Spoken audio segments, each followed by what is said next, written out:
अस्सलाम वालेकुम। मैं क्या हुआ था? कौन सी मीटिंग अटेंड करके? अच्छा ये नहीं, असल में सर्दियों की तरफ जब शिफ्टिंग होती है, लेकिन अभी भी मैंने पिछले हफ्ते भी ट्राई की थी, एक आध दिन एहसास हुआ कि नहीं अभी सर्दियाँ नहीं है, दोबारा तो वो अभी फिर ट्राई किया, लेकिन आज मुझे गर्मी लगी है। अगर कल भी गर्मी लगी तो दोबारा को लेकिन जब सर्दी प्योर आ जाती है तो फिर मैं पैंट शर्ट पहनता हूँ। तो ऐसा नहीं है मैं मीटिंग अटेंड करने के लिए, अगर मौसम गर्म चल रहा है ना, गर्मी है, तो चाहे आईपैड की मीटिंग हो, चाहे उनकी एजीएम हो, एक जगह पे मैं चीफ गेस्ट के तौर पे भी गया था और उधर भी मैं कुर्ता सलवार में था। तो या तो वो एक ऐसा कलर ड्रेस हो जिसमें मुझे शर्ट लगी हो, तो फिर मुझे बच्चों के सामने नहीं पहनना चाहिए। अगर मैं बच्चों के सामने पहन रहा हूँ तो उसका मतलब है कि वो एक अच्छा ड्रेस है और ऑब्वियसली वो हमारा कॉमी ड्रेस है। कभी भी कपड़ों के ऊपर परेशान ना हो, इंसान अंदर से अच्छा होना चाहिए। कपड़े तो देखे ना कभी भी बदले जा सकते हैं, लेकिन कुर्ता शलवार पेट जिस तरह से ढांप लेता है ना, ये देखे ना, ये वो बात इसमें नहीं आती जी। आप लोगों ने कहाँ के लोग? अच्छा वो बाहर नाका लगा वैसे? अच्छा आई नहीं, दवाइयाँ लेने चले गए जी। तो ये तो उतने ही दोबारा से वापस आ गए जिसने प्री में आ रहे होगा अपने क्लास से। कौन लोग हैं, क्या चाहते हैं?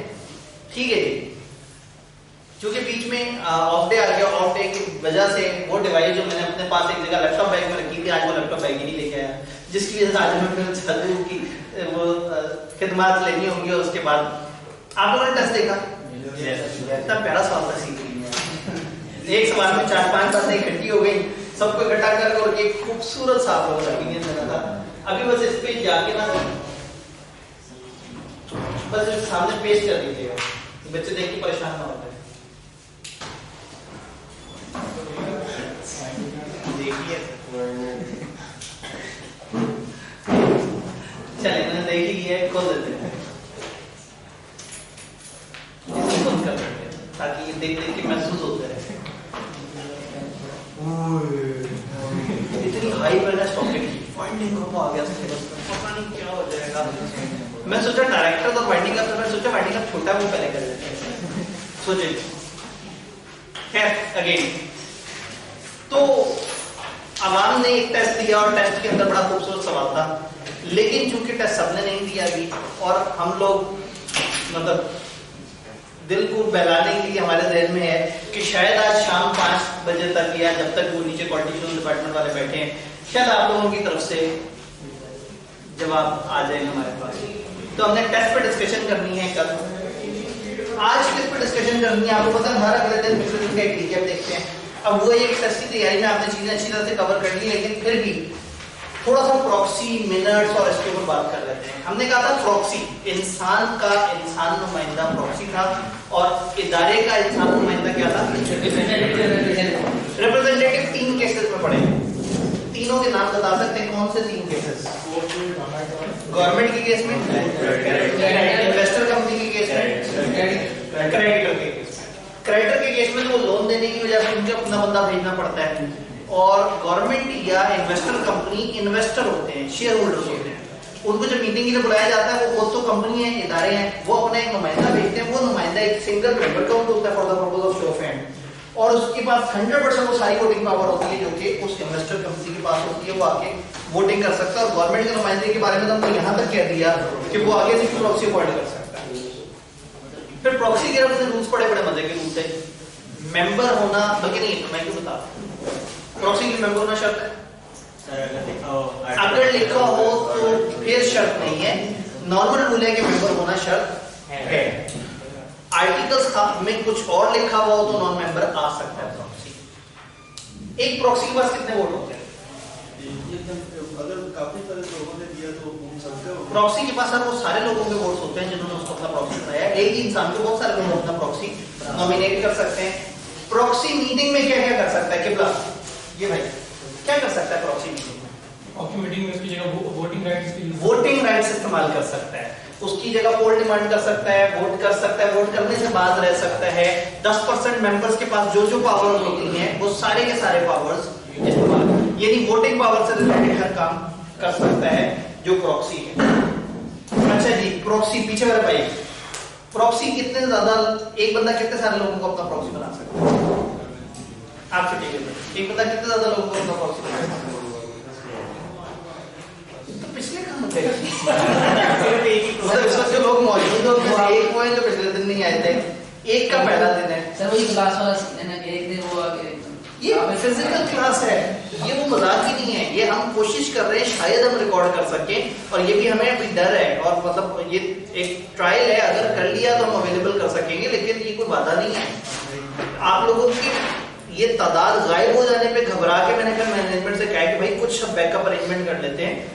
पहले दिन से ने बताया ये प्योर फिजिकल क्लास है, ये वो लोग हैं जो कहते हैं फिजिकल क्लासें वापस आए फिर पढ़ेंगे हम, तो जहां आई भी है वहां पढ़े नहीं रहे, इसका मतलब है टोटल मसला नियत का है। 70 बच्चे रजिस्टर्ड हैं ग्रुप में, पोस्ट बैच के साथ ग्रुप में जो खाली पोस्ट जी खाली पोस्ट 70 जो ग्रुप में एडेड है जब भी बना है उससे 3 वाले अलग हैं जो उससे पहले आए थे। टेस्ट की तैयारी टेस्ट की तैयारी का होता है अभी अब ये देख रहे हैं ये होता है, लोग इतना नॉन सीरियस होते हैं और बाद में जो है ना वो खैर रखिए, अब क्या हो सकता है, जो आए हुए हैं उनको तो नहीं ना खिला कर सकते, उन लोगों का जो नहीं आए। मैं सवाल पूछने की कोशिश कर रहा था, मजीद पीछे वाले भाई एक कम से कम एक का लफ्ज बड़ा खतरनाक है, कम से कम एक प्रॉक्सी पॉइंट कर सकते हैं, इसका मतलब है ज्यादा नहीं कर सकते। हाँ तो ज्यादा से ज्यादा एक, कम से कम का मतलब है एक या एक से ज्यादा, एक अपॉइंट कर सकते हैं, एक से ज्यादा अगर आपने अपॉइंट किया तो वो सबके सब फारिग हो जाएंगे, आपका ओरिजिनल बंदा भी फारिग हो जाएगा। अच्छा जी, प्रॉक्सी के बारे में नोटिस में क्या बताना होता है, नोटिस में कुछ और मजीद प्रॉक्सी से रिलेटेड, प्रॉक्सी का फॉर्म जब वो फिल करके प्रॉक्सी का फॉर्म देना होता है नोटिस के साथ, नोटिस में प्रॉक्सी अपॉइंट करने का राइट होगा ये बताना होता है, ठीक है। मेरे ख्याल में एक और वजह भी तो नहीं होगी, आज दरवाजे पे नाका भी है, तो हो सकता है पोस्ट में कुछ लोग एनरोल हुए हो लेकिन अभी उनकी पहली इंस्टॉलमेंट वगैरह ड्यू हुई हो, तो एजम्पशन ले लेते हैं कि शायद इस वजह से बच्चे नहीं आ रहे जी। प्रॉक्सी की बात हमें समझ आई, प्रॉक्सी में 48 घंटे वाली क्या कहानी थी किबला? 48 घंटे से पहले प्रॉक्सी मीटिंग का जो टाइम है उससे 48 घंटे पहले प्रॉक्सी जमा कराना है। अच्छा, इन 48 घंटों में अगर छुट्टी आ जाए इसका मतलब है कि वो वाला दिन काउंट नहीं होगा, तो मजीद एक दिन आपको पीछे, आप 2 दिन नहीं 3 दिन पीछे प्रॉक्सी फॉर्म जमा कराना पड़ेगा। सर 2 दिन होने चाहिए कि 48 घंटे? 48 घंटे, असल में हम कैजुअली 2 दिन कह देते हैं लेकिन 48 घंटे। तो अगर दोपहर 4 बजे का टाइम है वेडनेसडे का, तो मंडे की दोपहर 4 बजे तक प्रॉक्सी फॉर्म जमा होना है, तो 48 घंटे। अगेन इसके ऊपर एक और बात करते करते मैं रुक गया कि वो फिर जिन्होंने टेस्ट नहीं दिया शायद वो टेस्ट दें तो उसके अंदर उन्हें वो बात नजर आ जाए। अच्छा जी, प्रॉक्सी से रिलेटेड या रिप्रेजेंटेशन से रिलेटेड कोई सवाल? सर इसमें वर्किंग आवर्स वाला तो कांसेप्ट नहीं आएगा? इसमें वर्किंग आवर वाला कॉन्सेप्ट ही आएगा, मतलब आज वर्किंग ना हो दिन वर्किंग हो, यानी कि 48 घंटे का मतलब है 2 वर्किंग डेज। तो अब ये इंपॉर्टेंट नहीं है कि वर्किंग आवर्स है या नहीं है, हाँ अगर एक दिन वर्किंग आवर्स के बाद कोई चीज होती है तो नॉर्मली वो अगले दिन में काउंट होती है नॉर्मली, लेकिन यहाँ इन्होंने 48 घंटे से उसको आवर्स के साथ रिलेट कर दिया जी। प्रॉक्सी और रिप्रेजेंटेशन में कोई सवाल? सर प्रॉक्सी चेयरमैन हो सकता है? प्रॉक्सी क्या मीटिंग का चेयरमैन बन सकता है? चेयरमैन के लिए जो है वो एक शर्त है कि वो मेंबर हो। प्रॉक्सी आपको होता है मेंबर और नॉन मेंबर दोनों तरह के आ सकते हैं। तो अगर एक ऐसे शख्स को मैंने प्रॉक्सी बना के भेजा है जो खुद बहैसियत मेंबर भी मौजूद है तो वो चेयरमैन बन सकता है। लेकिन अगर एक नॉन मेंबर को भेज दिया तो याद है चेयरमैन कहां से आता था? डायरेक्टर्स का, या डायरेक्टर्स में से, या मेंबर्स में से। अब मैंने अपने छोटे भाई को प्रॉक्सी बना के भेज दिया तो वो बाय डेफिनेशन मेंबर तो नहीं है ना, इसीलिए मैं कहता हूँ प्रॉक्सी के पास वोटिंग पावर वाले राइट्स हैं, हर राइट नहीं है मेंबर वाले, वोटिंग पावर जी। प्रॉक्सी और रिप्रेजेंटेशन में सवाल? तो प्रॉक्सी आवर्स कैलकुलेशन में थोड़ा सा कंफ्यूजन है। अगर 459 के में बदल सबमिट करता है प्रॉक्सी फॉर्म, देखिए उस दिन के साथ ही डेट हम ऐड करेंगे। मीटिंग का जो भी टाइम है, मीटिंग का टाइम क्या है? 9 बजे। नहीं है, दिन कौन सा है? फर्स्ट करें फ्राइडे। यहां से -24 आवर्स, -48 आवर्स करना है। -48 आवर का सीधा सीधा सा मतलब है कि 2 दिन पीछे ठीक वही टाइम। फ्राइडे से पीछे थर्सडे गुजरा, वेडनेसडे को सुबह 9 बजे से पहले अब सुबह 8:59 पे भी अगर किसी ने प्रॉक्सी फॉर्म जमा करा दिया तो वो जमा हो गया। लेकिन अगर बंदा सुबह 6 बजे प्रॉक्सी फॉर्म जमा कराने पहुंचा और कंपनी का दफ्तर भी ना खुला हुआ हो तो उसको तो नहीं हम एक प्रॉपर डिपॉजिट कहेंगे। तो होता ही है कि प्रॉक्सी फॉर्म कंपनी को नॉर्मली बिजनेस आवर्स के दरमियान मिल रहा होता है। तो अगर थर्सडे या वेडनेसडे में से एक भी दिन छुट्टी है तो ये मजीद 24 घंटे पीछे चला जाएगा। सर वो वर्किंग डे वाला 5 बजे वाला टाइम गुजर गया तो अगले दिन का 9 बजे काउंट होगा जी। अब अगर वर्किंग डे का 5 बजे का टाइम गुजर भी गया है तो भी हमने 48 घंटे की बात की भी है। ये डिपेंड करता है सवाल आपको इंफॉर्मेशन कितनी दे रहा है। ये वाला पॉइंट जो जहां तक आप पहुंचे हुए हैं टेस्ट में एक खास पॉइंट के ऊपर डिस्कशन हमने कल करनी है। मैं इसलिए ना उस डिस्कशन को होल्ड कर रहा हूं कि वो अभी बाकी लोगों ने टेस्ट दिया है जी। प्रॉक्सी और रिप्रेजेंटेशन में टेस्ट को छोड़ के कोई सवाल? सर प्रॉक्सी अगर मेंबर होगा, प्रॉक्सी का मेंबर होगा, शो ऑफ हैंड में सिर्फ अपना वोट देगा ना, शो ऑफ हैंड में सिर्फ अपना वोट लेकिन देगा। अगर नॉन मेंबर हो, अगर नॉन मेंबर हो तो फिर बेचारा शो ऑफ हैंड में भी नहीं खड़ा कर सकता। भी नहीं करवा सकता। यानी कि प्रॉक्सी सिर्फ वोटिंग पावर में काउंट होता है। इसीलिए हमने कहा वो कंपनियां जिनमें शेयर कैपिटल नहीं है वहां प्रॉक्सी होता ही, क्योंकि शो ऑफ हैंड में प्रॉक्सी ने काउंट ही नहीं होना। अगर वो खुद मेंबर और किसी और का नुमाइंदा है तो भी एक हाथ खड़ा करना है, अगर खुद मेंबर है ही नहीं तो फिर हाथ खड़ा ही नहीं कर सकता, क्योंकि शो ऑफ हैंड में सिर्फ मेंबर्स के हाथ काउंट होते हैं। तो सिंपल सा रूल है, प्रॉक्सी सिर्फ वोटिंग पावर में काम आएगा जी। प्रॉक्सी और रिप्रेजेंटेशन क्लियर है। फिर हमने पढ़े मिनट्स। मिनट्स क्या थे? मीटिंग की कार्रवाई के लिए क्या जो मीटिंग्स हुई हैं सिर्फ उसी की मिनट्स बनाने होते हैं या किसी और चीज का भी रिकॉर्ड रखना होता है? सिर्फ मीटिंग्स जी। यहां से कोई जवाब आया था? रेजोल्यूशन जो पास हुई है जो other than meeting resolution pass हुई है उनके भी रिकॉर्ड रखने होते हैं और जो मीटिंग्स हुई है उनके मिनट्स रखने होते हैं। कितने अरसे के लिए? 20 इयर्स के लिए, 20 इयर्स फिजिकली और इलेक्ट्रॉनिकली अनलिमिटेड। अगर कभी पेपर में डायरेक्टर्स की मीटिंग का जिक्र आए तो वहां 10 साल की रिक्वायरमेंट है, बट मेंबर्स की मीटिंग के मिनट्स 20 साल। थ्रू आउट लॉ में सबसे बड़ा टाइम फिजिकल उसका उन्होंने यही दिया है 20 साल। मिनट्स का कोई रजिस्टर भी होगा, सबसे पीछे जो भाई बैठे हुए हैं बिल्कुल सामने, मिनट्स के टाइम में बाहर चला गया। हमने कौन सा उसके ऊपर एक मिनट डिस्कशन की थी। घर वालों से बंदा 2-1 मिनट में बात करके फारिग हो जाता है। अच्छा बता, आपको इतनी जोर की कॉल आई कि आप वैसे करें? क्यों? मतलब आपको ऐसा क्यों?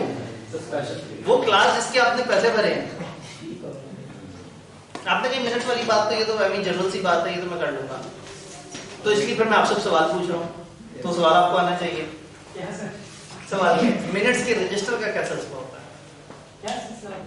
क्या मामला क्या है, उसके रूल्स वगैरह? चले आपको मैं थोड़ा सा इशारा दे दूं, जहां जहां रजिस्टर मेंबर को दिखाने का राइट है इसका वही रूल है। अब शायद आपको याद आ जाए, प्री में ऐसी बात हुई है। साथ वाले रजिस्टर का क्या मामला होता है? मिनट्स मिनट्स का एक रजिस्टर मेंटेन होगा, यानी कि एक रिकॉर्ड मेंटेन होगा और हर दिन 2 घंटे के लिए अवेलेबल होगा जो मेंबर देखना चाहिए। बस इतना ही। अगर उसमें से कोई कॉपी चाहिए तो वो क्या करेगा? वो रिक्वेस्ट देगा। ये रिक्वेस्ट कब तक वो नहीं दे सकता? मीटिंग के अगले 7 दिन तक वो रिक्वेस्ट नहीं कर सकता। ये लॉ में ना सबसे ज्यादा कीमती तारीख यही है, दिन फलाना फलाना, और जब वो रिक्वेस्ट देगा उसके कितने दिनों में उसको दिया जाएगा? डायरेक्टर की मीटिंग के मिनट्स, ये वाले भाई, ये जो मोबाइल की तरफ देख रहे हैं जी, डायरेक्टर की मीटिंग के मिनट्स के बारे में कुछ जानते हैं आप? जानते हैं? क्या जानते हैं? इनको रिकॉर्ड करना होता है, इनको रिकॉर्ड करना होता है, इनको 10 साल तक स्माइली भी रखना होता है, फिजिकल रिकॉर्ड, और ऑनलाइन में परमानेंट मारना होता ऑनलाइन में परमानेंट मारना होता है। और ये डायरेक्टर को अपने आप फॉर्म देते हैं, डायरेक्टर को खुद ब खुद दे दिए जाते हैं, उसको अप्लाई नहीं करना पड़ता। कितने दिनों में? 14 दिनों में। शाबाश, सब कुछ पता पहले। तो 14 दिनों के अंदर इनको डायरेक्टर्स को पहुंचाना है। डायरेक्टर्स की मीटिंग के मिनट्स का जिक्र हो रहा है। तो ये जो मेंबर की मीटिंग के मिनट ये भी 7 दिन तक के 14 दिन इधर चलते हैं। बिल्कुल यही तो टोटका हमने देखा था कि हमने देखा था ना, डायरेक्टर को 14 दिन में, मेंबर को 7 दिन में। तो ऐसा ना हो कि नाइंसाफी हो जाए, तो 7 दिन तक तो वो अप्लाई नहीं कर सकते, और अप्लाई करने के 7 दिन तो टेक्निकली दोनों केसेस 14 दिन तक तो कम से कम है। जी, मिनट से रिलेटेड कोई सवाल, कोई चिंता नहीं। मिनट्स क्लियर है? सर ये 14 दिन वाली बात बुक में नहीं फिर सेक्शन 178 में लिखी होगी डायरेक्टर्स के चैप्टर में। ये दो अलग अलग वो सेक्शंस हैं, एक डायरेक्टर्स की मीटिंग, एक मेंबर्स की मीटिंग। तो मिनट्स में डायरेक्टर की मीटिंग का रेफरेंस हुआ करता था, नहीं है तो चले वो 14 दिन वाली बात आपको। हाँ यहाँ नहीं है, वो फिर डायरेक्टर के चैप्टर में। चलो ठीक, बचत हो गई। इसका मतलब अब वो एक लाइन भी गई यहाँ से, क्योंकि पहले ना उसकी मीटिंग का जिक्र यही हो जाता था, अब किताब ने उसको वहां पे भी किया, यहाँ पे भी किया। यही सेक्शन वहां तकरीबन कॉपी पेस्ट है, सिर्फ चीजों के फर्क के साथ। तो वहां 14 दिन है, ठीक है, तो ये तो और आसान हो गया। यहाँ सिर्फ मेंबर्स की बात हो रही है। जी, मिनट्स के ऊपर कोई सवाल? All clear? Yes sir. क्या कोई ऐसी रेजोल्यूशन भी होती है जो मीटिंग में ना पास हुई हो? Yes sir. उसको क्या कहते हैं? Resolution through circulation. वो मीटिंग नहीं है, वो करारदाद है। रेजोल्यूशन थ्रू सर्कुलेशन, वो वाले भाई कौन कौन सी कंपनियों को ये इजाजत है कि वो रेजोल्यूशन थ्रू सर्कुलेशन कर सकते हैं? प्राइवेट कंपनी, अब जो कहने की जरूरत ही नहीं, प्राइवेट तो होती ही 50 से छोड़ेंगे, तो प्राइवेट कंपनियों को इजाजत है, या पब्लिक कंपनी जिनके 50 से कम मेंबर। ठीक है। और एक और खास बात है पब्लिक कंपनी में कि वो वाली कंपनी ना हो, लिस्टेड। एक अनलिस्टेड पब्लिक कंपनी जो 50 या 50 से कम मेंबर रखती है, और प्राइवेट कंपनी, ये दोनों तरह की कंपनियों को इख्तियार है कि वो रेजोल्यूशन थ्रू सर्कुलेशन कर सकते हैं। किसी भी इशू पे कर सकते हैं, या कुछ चीजें मना है? कुछ चीजें मना है, इन्होंने कहा ये तो पता है। कौन सी चीजें मना है? कानून ने उनको एक नाम दिया, ऑर्डिनरी बिजनेसेस। वो 4 ऑर्डिनरी बिजनेसेस वो मना है, उसके अलावा बाकी कोई भी काम आप रेजोल्यूशन थ्रू सर्कुलेशन से कर सकते हैं। हो गया जी रेजोल्यूशन थ्रू सर्कुलेशन। कैसे होगी एक भाई सारा प्रोसेस बताएं, फिर इसके सवाल करते हैं और फिर हम चलते हैं अपने प्यारे से चैप्टर की तरफ। वो भाई जो एंड पे कॉर्नर बैठे हुए हैं कि भला ये रेजोल्यूशन थ्रू सर्कुलेशन क्या है, जानना चाहते हैं। ये भाई आज पहला दिन है, आपने इनको ऐसे समझाना है कि इनको समझ आ जाए। बताएं। कोई भी मैटर हो उस पर डिस्कशन के लिए वो एक रेजोल्यूशन भेजेंगे। कोई भी मैटर पे डिस्कशन के लिए एक तरीका तो है कि आप मीटिंग करें, एक और तरीका भी है कि आप मीटिंग ना करें, आप एक और तरीका करें। वो क्या तरीका है? वो क्या करेंगे? वो रेजोल्यूशन लिखेंगे और क्या करेंगे? फिर सर्कुलेट करा देंगे। सर्कुलेट करने का मतलब है लोगों को भेज देना, तमाम मेंबर्स को वो खत पहुंच जाएगा अलॉन्ग विद पर्टिकुलर्स कि क्या होगा, क्या बिजनेस होगा। यानी किसी भी एजेंडे पे डिस्कशन होनी है तो मेंबर सारा को खत भेज दिया जाएगा कि हम चाह रहे हैं ये रेजोल्यूशन पास हो, तुम अपना वोट दे दो, हाँ या ना। फिर क्या होगा? मेंबर अपने वोट भेजेंगे, यस या नो, और फिर वो वोट आ जाएंगे। और एक दफा वोट दे दिया तो उसके बाद वो चेंज नहीं कर सकते। फिर जब चेयरमैन के पास सारी चीजें इकट्ठी हो गई तो अब क्या होगा? वो फाइनल करके बता देगा कि हाँ भाई रेजोल्यूशन पास हुई या नहीं हुई, और इसका रिकॉर्ड संभाल कर रख लेगा और आने वाली मीटिंग के साथ अटैच कर दिया। तो मिनट्स के सेक्शन में हमने पढ़ा था कि हर वो मीटिंग जो हुई है उसका भी रिकॉर्ड रखना होता है, और हर वो रेजोल्यूशन जो किसी ऐसे टाइम पे हुई है जो मीटिंग नहीं थी उसका रिकॉर्ड रखना है। मीटिंग के पूरे चैप्टर में कोई कंफ्यूजन, ये हमारी किताब के one of the very important chapters में से है। आपको पता है मीटिंग डायरेक्टर और एक छोटा सा अदर ऑफिसर वाला मिला के एक अच्छी वेटेज रखता है। मीटिंग के चैप्टर में मुझे बताएं, इंटरेस्टिंग चैप्टर है, कोई भी सवाल? एडजर्न मीटिंग पे भी होने वाले इशू बिल्कुल असल मीटिंग की तरह रिकॉर्ड होते हैं और मिनट्स में लिखे जाते हैं। जी, मीटिंग कंप्लीट चैप्टर में कोई सवाल? सर वोटिंग का टॉपिक है, उसमें ना पहली 2 लाइनें हैं कि अगर कंपनी के ऊपर शेयर कैपिटल नहीं है तो ईच मेंबर है ओनली 1 वोट। ठीक है। अगर कैपिटल है तो वो शेयर कैपिटल के प्रोपोर्शनल। वो कॉमन रूल बता रहे हैं कि अगर तो किसी कंपनी का शेयर कैपिटल है ही नहीं तो ये मत सोचना कि वहां वोटिंग नहीं हो सकती, वहां हर बंदा बराबर होता है। और जिनमें शेयर्स होते हैं वहां एक और कॉन्सेप्ट भी होता है वोट्स का, जिसके जितने शेयर हैं उसके उतने वोट्स काउंट होते हैं। ये हो गया जनरल कॉन्सेप्ट। अब अगला सवाल, ये वोट काउंट कब होते हैं? जब पोल डिमांड होता है। पोल में होते हैं, सिर्फ पोल में वो होता है, शो ऑफ हैंड में नहीं। शो ऑफ हैंड में तो इंसान गिने जाते हैं। हाँ, वरना अगर दोनों में ही वोटिंग पावर गिनी जा रही है तो पोल की जरूरत ही कोई नहीं। पोल शो ऑफ हैंड क्यों होता है? फास्ट है। पोल क्यों होता है? कि उस फास्ट उसमें लोगों को, चंद बड़े लोगों को जिनके पास ज्यादा वोट होते हैं, उनको लगता है कि नॉन सीरियस बंदों को गिन लिया गया, तो वो कहता है मेरे पास ज्यादा वोटिंग पावर है, आओ पोल करवाओ, पोल पे ताकि मैं वोटिंग पावर इस्तेमाल करूं। इसका तो चीज होती हो जाएगा। बिल्कुल शो ऑफ हैंड का फौरन हो जाता है। पोल चेयरमैन की मर्जी है, आज एग्जीक्यूट हो या अगले 14 दिन में कभी भी, लेकिन जिस दिन होगा फिर उसी दिन उसका रिजल्ट का अनाउंसमेंट हो जाएगी। जी मीटिंग के ऊपर कोई सवाल? All clear? यस पक्का? यस। हमारी किताब में कोई भी ऐसा क्वेश्चन जहां 15 से 20 नंबर लेना सबसे आसान है वो वाइंडिंग अप। बाकी जितने भी पोर्शन है उसमें 2 चैप्टर 3 चैप्टर इस तरह से बने हुए हैं। ये एक अलग पोर्शन है 15 से 20 नंबर का, और ये एक ही चैप्टर है अकेला 15 से 20 नंबर का। समझने वाली बात थोड़ी सी, रट्टा मारने वाली बात बहुत सारी इसमें मौजूद है। तैयार है? पक्का? आज का नंबर कल तक हमें लेके जाना चाहिए ना, परसों तक लेके जाना चाहिए। चलें जी, वाइंडिंग अप। वाइंडिंग अप के ऊपर मैं आपके विचार जानना चाहूंगा। वाइंडिंग अप का मतलब क्या है? कंपनी बंद कर देना, कंपनी को खत्म कर देना, कंपनी को खत्म कर देना। वाइंडिंग अप क्या रहेगा? जैसे कंपनी बनने को हमने इनकॉर्पोरेशन कहा था, कंपनी बंद होने को वाइंडिंग अप कहेंगे। अब वाइंडिंग अप एक प्रोसेस को कहते हैं। कंपनी बंद होने के लिए जो लफ्ज इस्तेमाल होता है ना, वो होता है dissolution of company. Dissolution, dissolve हो जाना। कंपनी बंद होने को टेक्निकली कहते हैं डिसॉल्व हो जाना। कंपनी डिसॉल्व हो गई, कंपनी की डिसोल्यूशन हो गई। तो आप कहेंगे सर अगर डिसोल्यूशन है कंपनी को बंद करना, तो वाइंडिंग अप क्या है? सारे इसके प्रोसेस कंप्लीट, इस पूरे प्रोसेस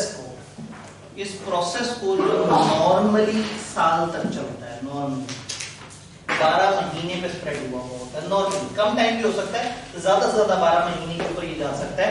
इस प्रोसेस को वाइंडिंग अप कहा जाता है। इस प्रोसेस को वाइंडिंग अप कहा जाता है।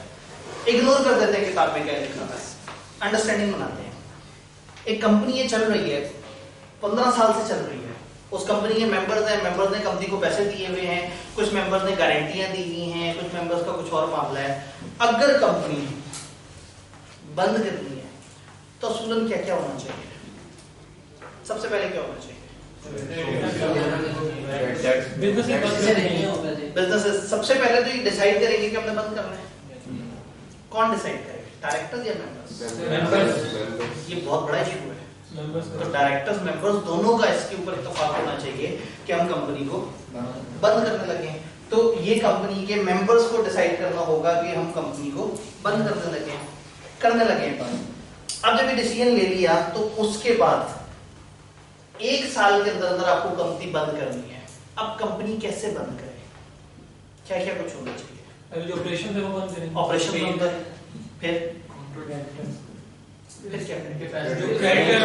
फिर जो क्रेडिटर्स हैं उनको इन टाइम उनके पैसे देते हैं उन्हें। फिर डेटर से पैसे मांगे जितने मिल सकते हैं। अगर वो 2 साल बाद देने थे और आप कंपनी बंद कर रहे हैं तो हो सकता है पूरे ना दें, उनसे पैसे मांगे। फिर डोनेशन वगैरह आ रही है वो लेना बंद कर देंगे। जो कोई भी और आपका प्रोसेस चल रहा था उसको तर्क कर देंगे। एसेट सेल करना शुरू कर दें। एसेट से जो पैसे आए उससे लायबिलिटीज देना शुरू कर दें। और जो बच गए, अगर बच गए किसको दें? अगर आपके पास कोई प्रेफरेंस शेयर होल्डर्स वगैरह हैं तो आप उनका पहले पूरा असल अदा कर दें। कर दिया, साइड पे कर दिया। अब क्या करें? ऑर्डिनरी शेयर होल्डर्स को दे दें। कितने, किस रेशो में? जो उनकी वोटिंग पावर वाली रेशो है, शेयर्स वाली रेशो है, उसी रेशो में उनको वो बांट दें। अगर बच जाए तो, ना बचा फिर नहीं देंगे। कंपनी के पास एसेट्स पड़े हुए हैं 200 मिलियन की और कंपनी की लायबिलिटीज हैं 240 मिलियन की। 200 मिलियन के एसेट बेचे, 200 मिलियन की ही लायबिलिटीज सेटल कर सकते हैं 200 मिलियन के एसेट से। ऊपर 40 मिलियन बच गए। सोच के बताएं, क्या ये हम मेंबर से मांग सकते हैं? नहीं, बिल्कुल भी नहीं। 100% नहीं। अगर कंपनी अनलिमिटेड है फिर मांग सकते हैं। कंपनी अगर लिमिटेड बाय शेयर या लिमिटेड बाय गारंटी है तो बिल्कुल नहीं मांग सकते। अनपेड हो रहा है। अनपेड। अगर हैविंग शेयर कैपिटल में उसने पूरे पैसे नहीं दिए हुए तो जितने का उसने उधार किया हुआ था उतने पैसे उससे मांगे जा सकते हैं, और गारंटी लिमिटेड में भी नहीं मांगे जा सकते होंगे जितने की गारंटी। इसका मतलब है कि कंपनी अपने एसेट्स में ये मजीद भी ऐड कर लेगी। अब इन लोगों ने, जो कंपनी के मेंबर्स हैं ना, अब इन्होंने कंपनी को पैसे देने हैं, जो कंपनी के मेंबर्स हैं,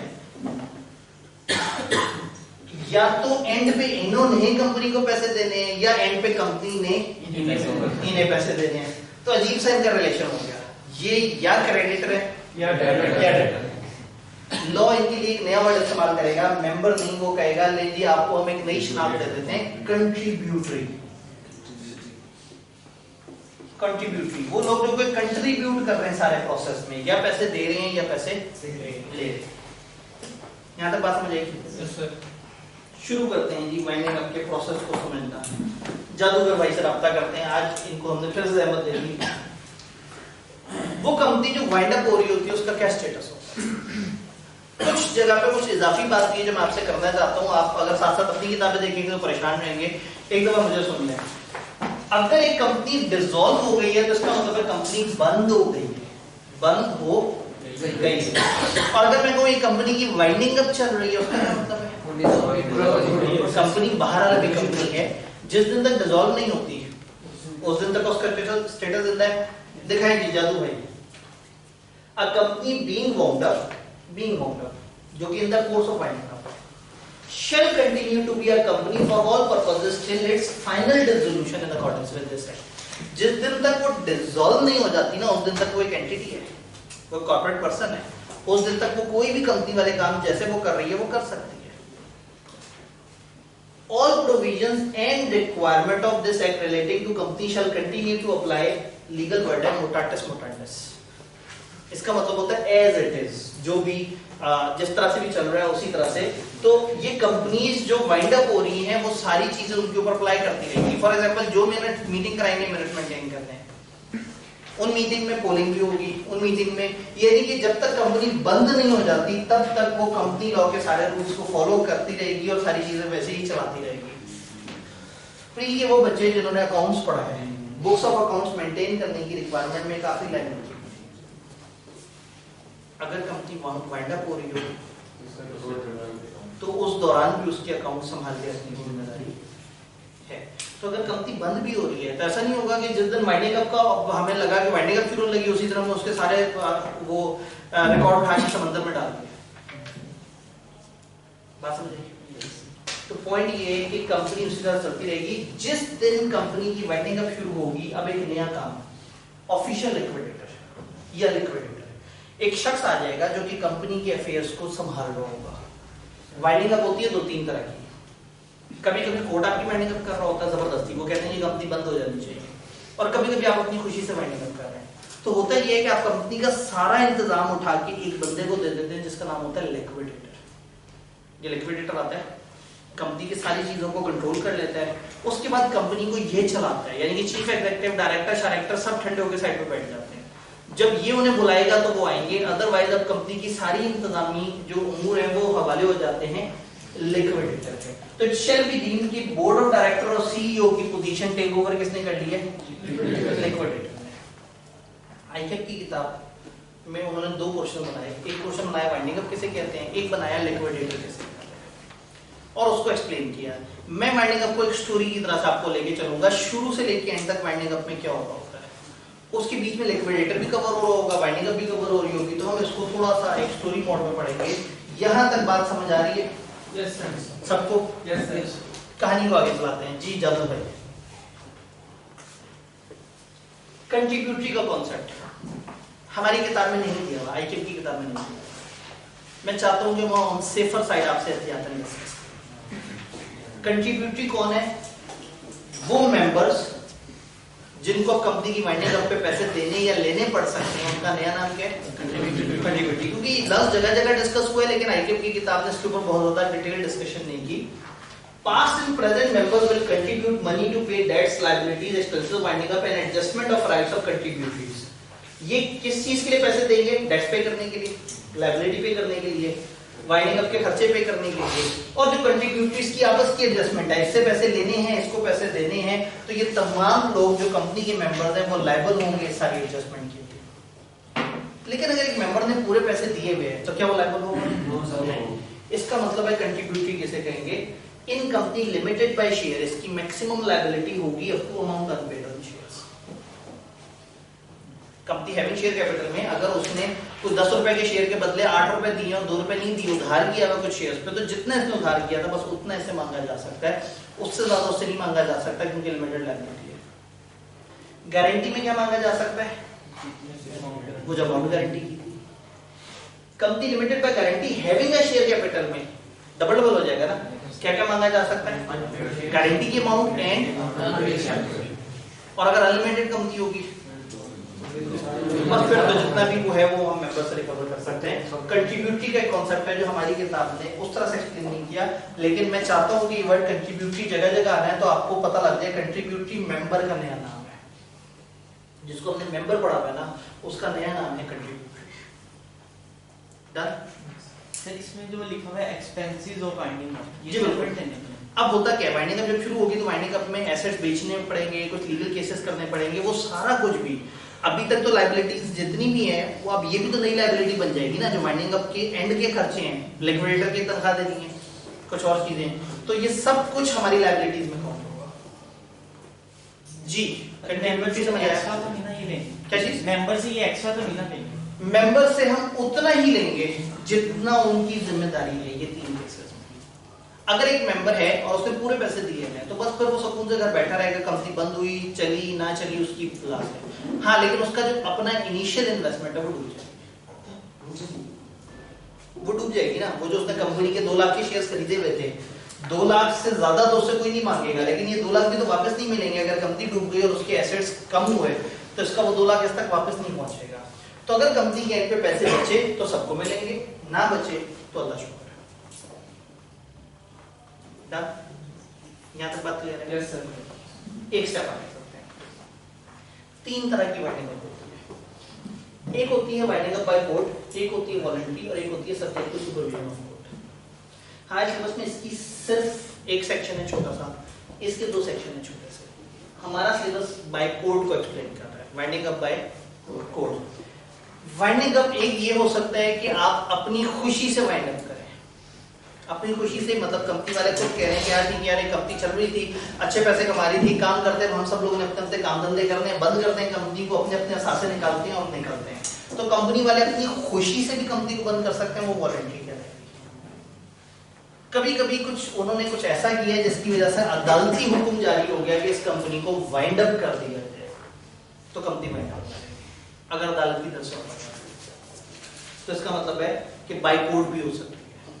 एक तीसरा मॉडल हम थोड़ा सा आगे जाके पढ़ेंगे, जब वॉलंटरी और बाय कोर्ट समझ आ गया होगा फिर मैं आपको बताऊंगा कि कभी कभी कोर्ट की जेरे सरपरस्ती भी वाइंडिंग अप होती है जो बाय कोर्ट नहीं कहलाती।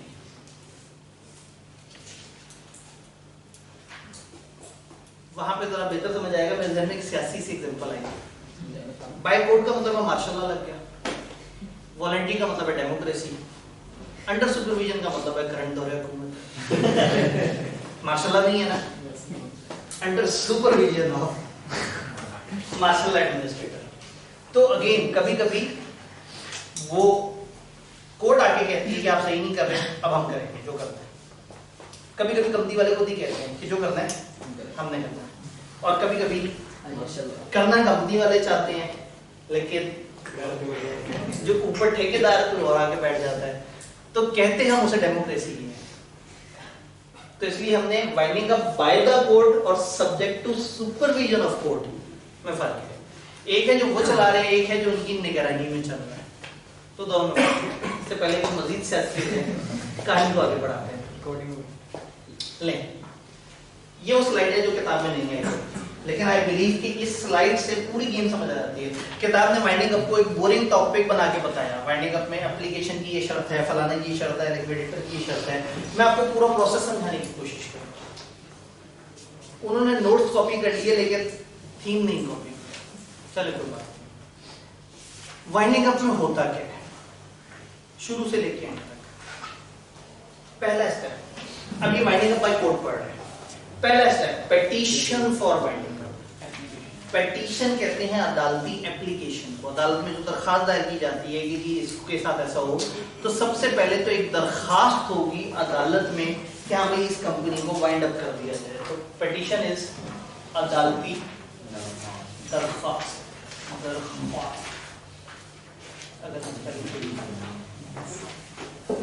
अदालती दरखास्त। फिर अदालती दरखास्त पे क्या होगा, अदालत देखेगी। मैं भी पहले समरी बता दूं, इनमें से हर स्टेप को हम डिटेल से पढ़ते पढ़ते जब यहां तक पहुंचेंगे तो हमारा सिलेबस खत्म हो जाएगा। हमारे सिलेबस में आगे के स्टेप्स डिटेल से नहीं है, लेकिन मैं आपको एक पूरा मैप बता देता हूं, फिर एक एक करके हम स्टेप्स को देख रहे होंगे।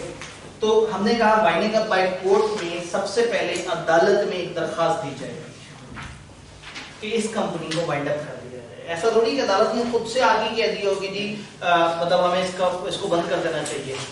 कुछ तो होंगे जो उसे शिकायतें लगाते होंगे कि जी आप संभाल लें, इनसे तो चल नहीं रहा। तो सबसे पहले अदालती दरखास्त होगी, उसके बाद नॉर्मली ये स्टेप होता है। ये वाला ना ऑप्शनल स्टेप है, हमेशा नहीं होता। इसी तरह बाद में आता हूँ। कुछ लोगों ने अदालत में दरखास्त दी, उन्होंने कहा जी वाइंडिंग अप हो जानी चाहिए। अदालत ने कहा अच्छा, वो दरखास्त को सुन रहे थे। दरखास्त को सुनने के बाद जब अदालत फैसले पे पहुंची कि हाँ भाई इनकी वाइंडिंग अप हो जानी चाहिए, तो अदालत एक बंदे को अपॉइंट करेगी, वो होगा ऑफिशियल लिक्विडेटर। यानी कि यहाँ पे अदालत का ऑर्डर आ गया और इसके साथ एक लिक्विडेटर अपॉइंट करेगी, ऑफिशियल लिक्विडेटर। कौन ऑफिशियल लिक्विडेटर? अदालत की तरफ से वो शख्स जो आगे कंपनी को बंद कराएगा। अब इस वक्त हम वो वाली वाइंडिंग अप नहीं पढ़े जो कंपनी अपनी खुशी से कर रही है। अदालत की तरफ से कुछ वो लोग थे जिन्होंने अदालत में दरखास्त जमा कराई। दरखास्त जमा कराने के बाद अदालत की तरफ से ऑर्डर आया कि हमें इस कंपनी की वाइंडिंग अप हो जानी चाहिए। जब वो ऑर्डर देंगे उसी वक्त वो एक बंदे को अपॉइंट करेंगे जिसका नाम होगा ऑफिशियल, आगे ऑफिशियल लिक्विडेटर। अब आते साथ ही ये रिकॉर्ड्स मांगेगा फ्रॉम कंपनी से, रिकॉर्ड्स फ्रॉम कंपनी, ये डिमांड करेगा रिकॉर्ड्स फ्रॉम कंपनी। लिक्विडेटर ने आगे चार्ज संभाला है, उसको क्या पता अकाउंट्स में क्या चल रहा है, उसको क्या पता कि एसेट्स वगैरह क्या है। वो कंपनी के बड़ों से कहेगा मुझे जरा इस वक्त तक के रिकॉर्ड्स, तो कंपनी वाले उसे रिकॉर्ड्स देंगे। क्या रिकॉर्ड देने चाहिए, क्या रिकॉर्ड मांगने चाहिए? वो कौन कौन से बिजनेसेस चल रहे हैं,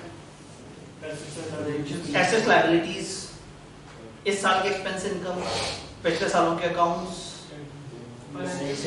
फाइनेंशियल स्टेटमेंट्स। वही ऑब्वियसली बंदे ने चार्ज संभाला है, सिर्फ इतना ही, इस बंदे ने कंपनी बेचनी है पूरी और उसको कंपनी के बारे में कुछ नहीं पता। एसेट्स और लायबिलिटीज, एसेट्स कहाँ पड़े हुए हैं, कंपनी की कितनी लोकेशन पे ऑफिसेज है, वहाँ के इंचार्ज कौन कौन है, किस किस बंदे से क्या क्या इन्फॉर्मेशन मांगी जा सकती है, रिकॉर्ड कहाँ पड़े हुए हैं, और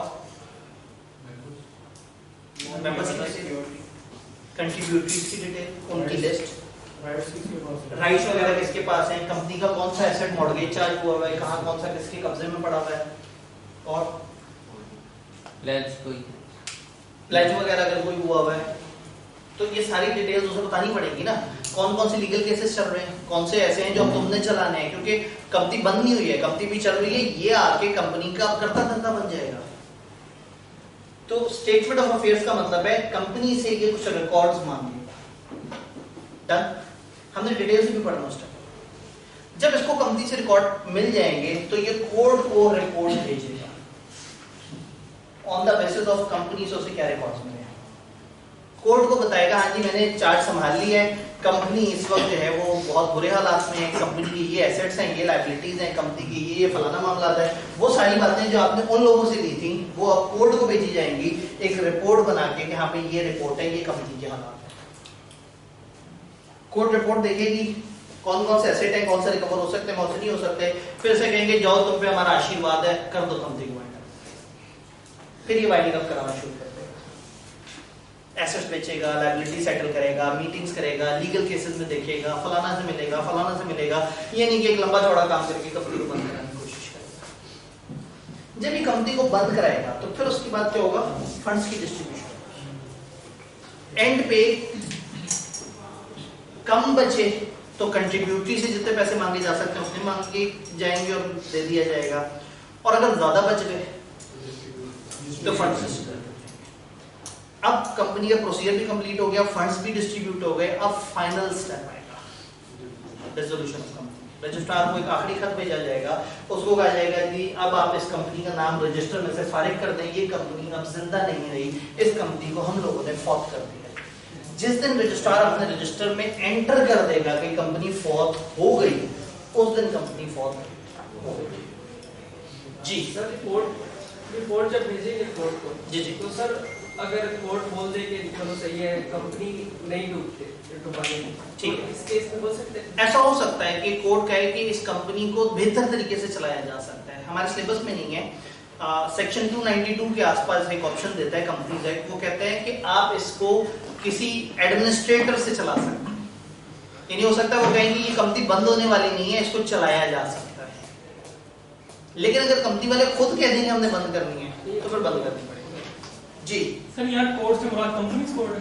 यहाँ कोर्ट से क्या मुराद है? कोर्ट सेक्शन 6 और 7 डील करता है कंपनीज एक्ट का, हमारे सिलेबस में नहीं है। कोर्ट कैसे कहते हैं कंपनियों के केस में? कंपनी के केस में जो कंपनी जिस सूबे में रजिस्टर हुई होती है, उस सूबे को लगने वाली हाई कोर्ट, वो कोर्ट होती है जो हमारे लिए रेलेवेंट होती है। उस हाई कोर्ट के अंदर बेंचेस बने हुए होते हैं जजेस के अलग अलग। एक बेंच होता है उसको हम कहते हैं कंपनीज बेंच। तो हम जिस सूबे में मौजूद होते हैं, उस सूबे को लगने वाली हाई कोर्ट में मौजूद जो कंपनी का बेंच है ना, वो हमारे केसेस को देखता है। तो जब भी कोर्ट का मैं लफ्ज इस्तेमाल करूंगा, इसका मतलब होगा वो वाला बेंच। लेकिन हमारे सिलेबस में ये नहीं है कि कोर्ट से यहाँ मुराद क्या है। जस्ट फॉर अंडरस्टैंडिंग जी। सर ये कौन लोग हो सकते हैं पिटीशन फाइल करने वाले कंपनी की? खूबसूरत सवाल है। ये सारे स्टेप्स मैंने डिटेल से तो बताने हैं, यही तो रट्टा है। अब पता रट्टा क्या है? हमारे सिलेबस में बस यहाँ तक स्टेप है। पहला रट्टा, वाइंडिंग अप की पिटीशन कौन दायर करेंगे, लिस्ट। दूसरा रट्टा, क्यों दायर करेंगे। तीसरा रट्टा, उनको दायर करने के लिए क्या क्या शर्तें पूरी करनी होंगी।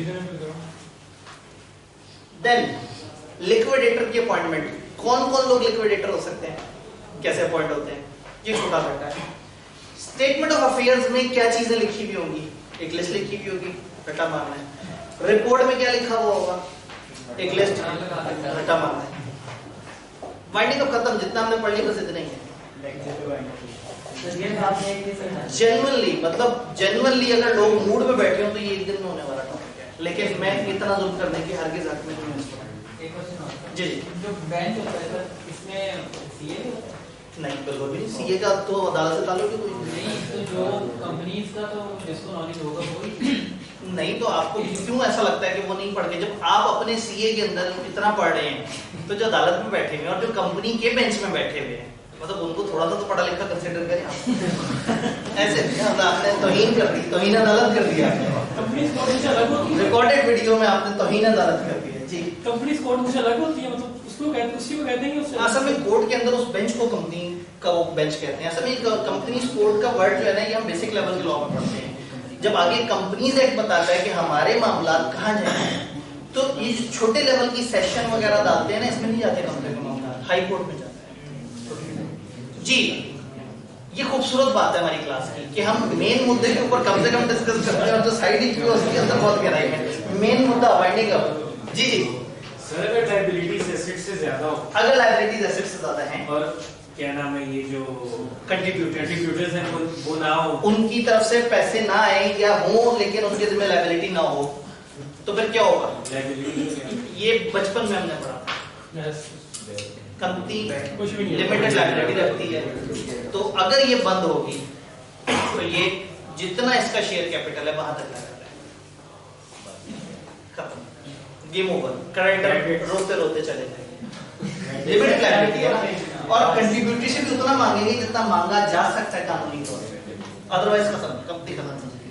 सर जी लेट से लायबिलिटी ज्यादा है, लेट से लायबिलिटी ज्यादा है। उनमें से सर बात क्रेडिटर को दे देंगे और बात को नहीं देंगे। जी, सवाल ये है कि अगर लायबिलिटी ज्यादा है तो फिर क्या करेंगे? कुछ को देंगे, कुछ को नहीं देंगे। यहाँ एक और सेक्शन आता है 352 में, वो हमें एक लिस्ट बताता है प्रेफरेंशियल पेमेंट्स की, कि पहले कौन से वालों को, फिर कौन से वालों को, रेंट पे कौन से वालों को, और जहां पैसे खत्म हो जाए वहां क्या करना है। लेकिन निहायत खुशी से ऐलान किया जाता है कि वो हमारे सिलेबस में नहीं है। मैं यही तो, मुझे यही टेंशन थी जब ये सिलेबस आया था इंट्रोडक्शन टू वाइंडिंग अप, और जब इसका सिलेबस का इन्होंने स्कोप शेयर किया, तो I was of the opinion कि तकरीबन 100 के करीब ऐसे सेक्शन हैं जो किताब डाल सकती है हमारे सिलेबस में। बट जब चैप्टर सामने आया तो मेरा हासा निकल गया, मैं कि तो मजे लगा दिए।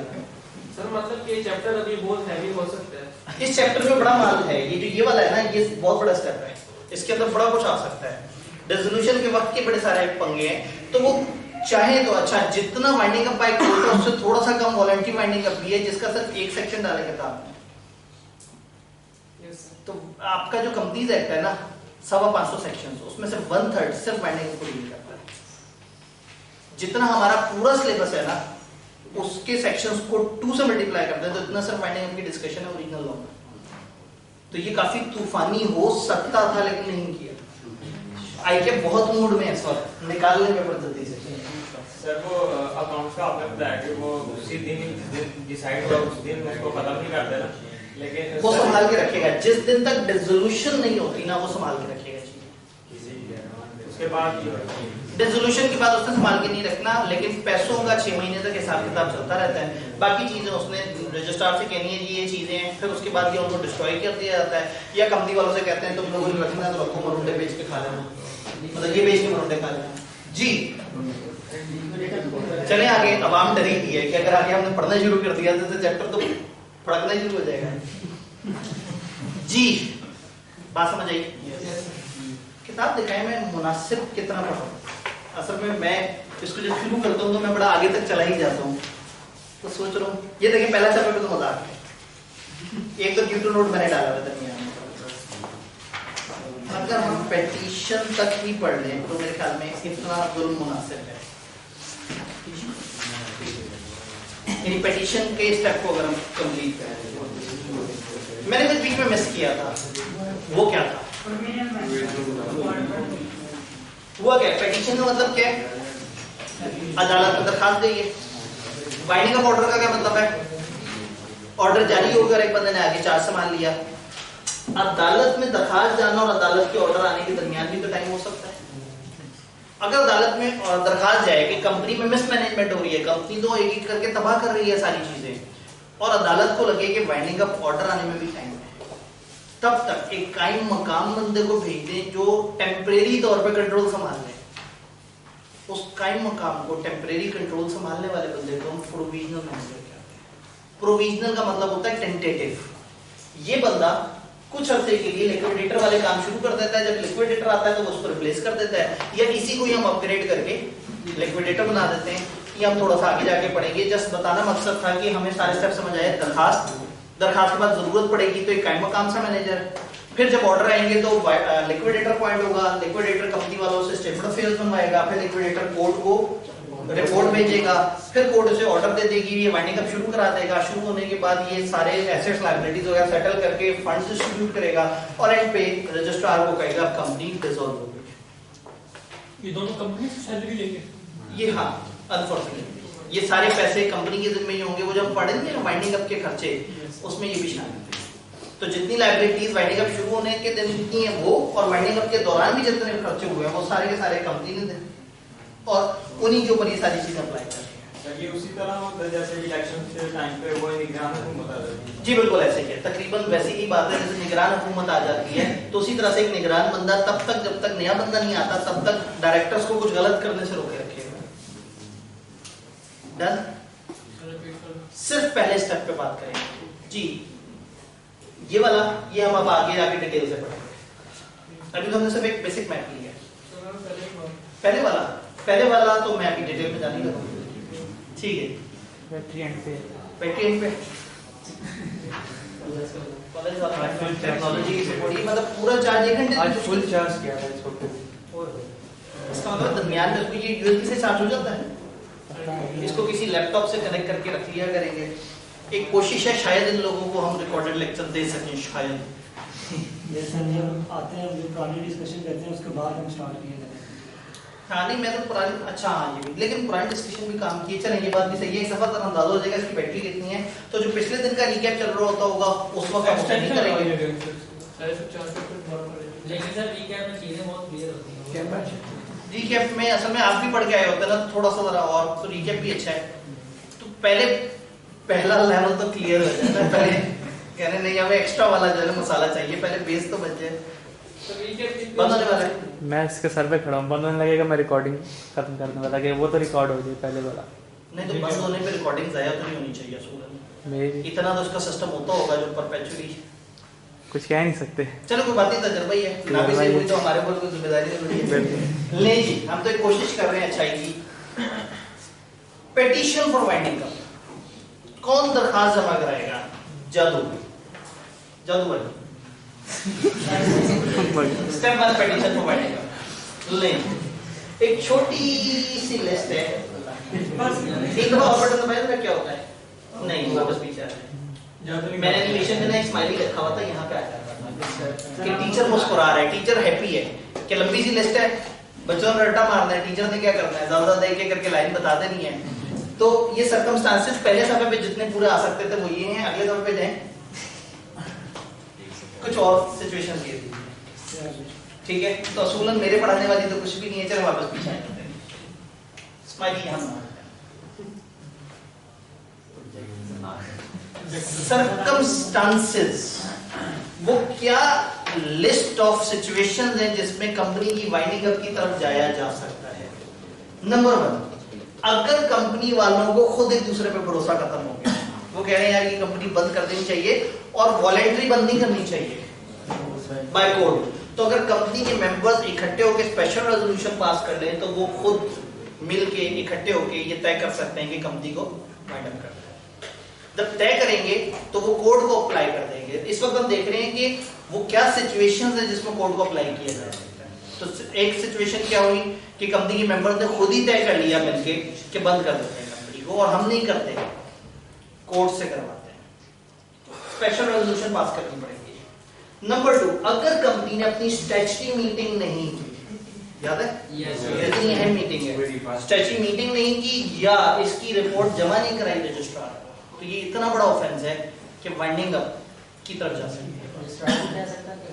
हाँ, अभी हम एप्लीकेंट्स नहीं देख रहे, अभी हम देख रहे हैं रीजंस, फिर हम देखेंगे कौन कौन से एप्लीकेंट्स हैं जो इन रीजंस को यूज करके कह सकते हैं फलाना इशू हो गया था, चलो जिसकी वाइंडिंग अप कर देते हैं। तो अभी लिस्ट ऑफ सर्कमस्टांसेस है। तीसरा, default is made in holding any 2 consecutive AGM. एक एजीएम नहीं कर सके, कंपनी वाले बड़ा बुरा किया, लेकिन अगर लगातार 2 एजीएम नहीं की तो ये इतना बड़ा इशू है कि इसका मतलब है ये कंपनी वाले कंपनी चलाने में सीरियस है ही नहीं, कंपनी की वाइंडिंग अप हो सकती है। ये एक लिस्ट है जिस लिस्ट में हमें रट्टा मारना है, मतलब इस चैप्टर का जो मिजाज है ना, अब वो तकरीबन रट्टे वाला है। मैक्सिमम इसमें से सवाल जो है ना वो रट्टा लेवल के ही कर सकते हैं, लेकिन इतना बड़ा चैप्टर नहीं है जितने नंबर है। 15 से 20 नंबर उन्होंने रख दिए हैं, तो 7 सफे में 6-7 सफे में खत्म हो जाता है बेचारा। आईकेएम की किताब में ज्यादा से ज्यादा 8 सफे में खत्म हो जाता होगा। तीसरा, company has made default in filing with registrar financial statement और annual return for immediately preceding 2 consecutive financial. पिछले 2 साल से वो रजिस्ट्रार को अपनी रिपोर्टें और चीजें जमा नहीं करा रहा है। अगर 2 साल लगातार एजीएम ना हो तो भी फर्क, अगर लगातार 2 साल के वो रिकॉर्ड जो कि आपने रजिस्ट्रार को जमा कराने होते हैं, वो जो मीटिंग्स वगैरह के फाइनेंशियल स्टेटमेंट्स और वो सारी चीजें, अगर आप अपनी सालाना रिटर्न या फाइनेंशियल स्टेटमेंट्स रजिस्ट्रार को जमा ना कराएं तो डन। कंपनी अगर मिनिमम नंबर ऑफ मेंबर्स से, मिनिमम नंबर ऑफ मेंबर कितने, उन्होंने कहा पब्लिक कंपनियों के 3 और प्राइवेट कंपनियों के 2। अगर कंपनी इस मिनिमम नंबर ऑफ मेंबर से नीचे चली जाए तो फिर वाइंडिंग अप हो सकती है। अनएबल टू पे डेट, इसके ऊपर हम आज नहीं, हम इंशाल्लाह कल इस पे बात करेंगे, ये थोड़ा सा डिफरेंट पॉइंट है। It ceases to be a listed company was so, एक लिस्टेड कंपनी थी, अब उन्होंने अपनी लिस्टें खुद ही खत्म कर ली है, और ऐसे में मेंबर्स को बड़ा गुस्सा है या रजिस्ट्रार वगैरह को गुस्सा है कि हाँ भाई ये लिस्टेड कंपनी थी, इन्होंने क्यों अपने आप को अनलिस्ट कर दिया। This can be the issue जिसके ऊपर इवन कंपनी की वाइंडिंग अप की बात हो सकती है। इस वक्त हम देख रहे हैं छोटे छोटे से issues. Court is of the opinion, court को लगता है कि ये मुनासिब है कि इस कंपनी की वाइंडिंग अप हो जानी चाहिए। आप पढ़ाएंगे, ठीक है, आप पढ़ाएं। लो जी, अब तो हमारे पास जो है ना एब्सोल्यूट एश्योरेंस आ गई, अब जितना मर्जी पढ़ाएंगे, अल्लाह कैसे करे। ये बात समझ आई। Company ceases to have a member, एक ऐसी कंपनी है जिसका मेंबर ही कोई नहीं रहा, सारे के सारे मेंबर अचानक से हलाक हो गए, उनका कोई बच्चा नहीं, कोई वाली बात नहीं है, और कंपनी, मतलब ये बहुत ही रिमोट असम्पशन है, लेकिन अगर एक कंपनी में सिरे से कोई मेंबर ना है, कंपनी के मेंबर अगर 0 हो जाए, वो हो ही नहीं सकते। अभी मैंने एक्सीडेंट कराया, 4 मेंबर थे, चारों मर गए और उनके मरने का उनके बच्चों को भी नहीं पता लगा और 100 साल तक उन बच्चों के नाम पे भी सादे ट्रांसफर उनके बच्चे ही नहीं थे। 4 छड़े दोस्तों ने मिले और वो चारों ही मर गए। उनके माँ बाप तो होंगे, उनके माँ बाप ने उल्टा उनसे पैसे लेने थे। तो कहने का मतलब है कि वो लोग जो कि मतलब जिनके पास कुछ भी नहीं था, अगर एक कंपनी में ऐसा हो कि मेंबर्स सिरे से ही खत्म हो जाए, सबके सब खत्म हो जाए, इसलिए मैंने कहा है बड़ी रिमोट सी बात, लेकिन अगर ऐसा हो जाए तो कंपनी की वाइंडिंग अप की जा सकती है। Sole business of the company is license activity, और लाइसेंस से बुक हो जाए। कंपनी का एक ही काम था कि कोई लाइसेंस पे काम कर रहे थे, नॉट फॉर प्रॉफिट इदारे लाइसेंस पे काम करते हैं, बैंक लाइसेंस पे काम करते हैं, इंश्योरेंस लाइसेंस पे काम करती है, बहुत सारे ऐसे बिजनेस हैं जिनकी एक्टिविटी होती है जिसमें उन्हें लाइसेंस लेना पड़ता है। अगर बिजनेस हमारी कंपनी 3-4 बिजनेस ना करती हो, एक ही काम करती है, और वो एक काम भी कौन सा हो, लाइसेंस वाला। फार्मास्यूटिकल कंपनी जैसे फार्मास्यूटिकल कंपनी हो सकती है, कोई भी ऐसी कंपनी जो कि जिसका वाहिद बिजनेस हो एक ऐसा काम करना जो लाइसेंस पे चल रहा है, और वही लाइसेंस फॉलो हो गया, लाइसेंस ही खत्म हो गया, लाइसेंस ही खत्म हो गया, तो अब कंपनी जी के क्या करेगी? ये बात समझ आएगी? Then license granted under section 42, ये एसोसिएशन और फॉर प्रॉफिट वाला सेक्शन है। पूरे लॉ में मैं आपको एक आध जगह एक्सपेक्ट करूंगा कि आप सेक्शन नंबर अगर जहन में रख सकें, वो सेक्शन 42 है। ये हमारे सिलेबस का सबसे जो इंपॉर्टेंट या सबसे ज्यादा याद रखा जाने वाला सेक्शन है। तो हो सकता है पेपर में सवाल आए सेक्शन 42 ने क्या शर्तें बताई हैं। नॉर्मली एक ऐसा सवाल नहीं पूछता, लेकिन सेक्शन 42 थोड़ा सा इंपॉर्टेंट।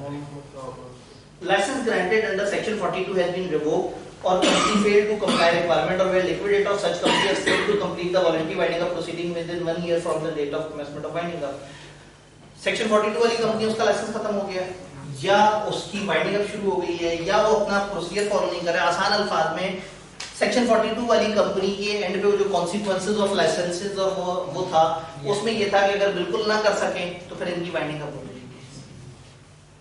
याद है, ये अपने पैसे किसी और को दे देंगे और ये बंद हो जाएगा। तो अगर इन्होंने कोई अपना लाइसेंस की खिलाफवर्जी की तो वो इस तरह से होगा। एक लिस्टेड कंपनी है, लिस्टेड कंपनी ऐसी जिसमें हजारों और कई दफा लाखों लोगों की इन्वेस्टमेंट होती है। एक लिस्टेड कंपनी पूरा साल गुजर गया और कोई बिजनेस नहीं किया, एक पूरा साल गुजर जाता है और एक लिस्टेड कंपनी सुकून से बैठी हुई और कोई भी ऑपरेशन नहीं कर रही, तो this is one of the reason जिस पे उसकी वाइंडिंग अप की बात की जा सकती है। बात समझ आएगी?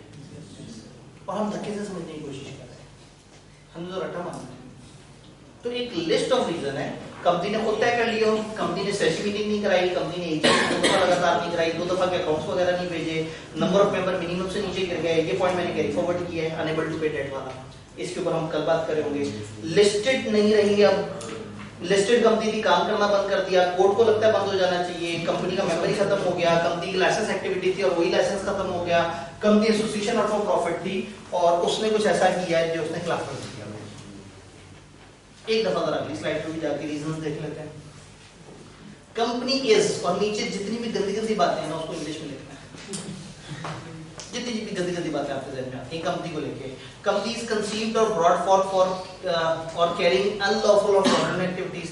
कंपनी या तो बनी फ्रॉड करने के लिए थी या इस वक्त करंटली वो कुछ फ्रॉडुलेंट काम कर रही है। कैरिंग ऑन बिजनेस प्रोहिबिटेड और restricted by any law enforced in Pakistan. कोई ऐसा कारोबार धंधा कर रहे हैं जो पाकिस्तान के किसी लॉ में मना है। Conducted business in a manner oppressive to minority members. Minority होते हैं छोटे शेयर होल्डर्स, यानी कि 10% की अगर हम बात करें तो 10% में हम कहते हैं कि हम ये माइनॉरिटीज को रिप्रेजेंट कर रहे हैं। हम कुछ ऐसा कर रहे हैं जो कि माइनॉरिटीज के अगेंस्ट है, या जो कंपनी बनाने वाले हैं हम उनके अगेंस्ट कुछ कर रहे हैं, उन्होंने जो सोचा था हम उसके अगेंस्ट जा रहे हैं। आसान अल्फाज में हम बिजनेस ऐसे चला रहे हैं कि लोग तंग हो रहे हैं। ऑपरेसिव का मतलब, ऑपरेशन का मतलब होता है दीवार से लगाना, किसी को जुल्म करना, किसी को दबा देना, किसी के साथ नाइंसाफी कर देना। तो अगर हम लोगों के साथ नाइंसाफी कर रहे हैं, run and manage by person who fail to maintain proper and true accounts, जो प्रॉपर अकाउंट मेंटेन नहीं कर पा रहे, फ्रॉड कर रहे हैं, मिसफीजेंस, मेलफीजेंस, ओखियों के सारे लफ्ज उठा के डाल दिए। मिसफीजेंस, मेलफीजेंस का मतलब है कि जो कारोबार में सही तरीके से डील नहीं कर रहे, जो बेईमानियां कर रहे हैं, जो लगातार गलत तरीके से ऑपरेट कर रहे हैं, वो सब के सब। Manage by person who refuse to act according to requirement of memorandum या आर्टिकल या दिस एक्ट या एससीसीपी या रजिस्ट्रार की किसी भी हुक्म की खिलाफवर्जी करते हो, यहाँ क्या उन्हें लगा कि शायद अभी तक बच्चे रट्टा आसानी से लगा रहे हैं। उन्होंने कहा ये वाली वो चीजें हैं जो कि अनलॉफुल कंसिडर की जाएंगी नॉर्मली, यानी कि तो अनलॉफुल है ना जो लॉ ने कहा है, ठीक है। इन्होंने भी लिस्ट दे दी कि ये इजाफी तरीके से आपने अनलॉफुल समझनी है। भाई कोई पूछना चाहते हैं ठीक है, यहाँ पे ब्रेक लगा देते हैं, आवाम में घबराहट पाई जाती है। यहाँ हमने ब्रेक लगाई, किताब में आपने कितना पढ़ा?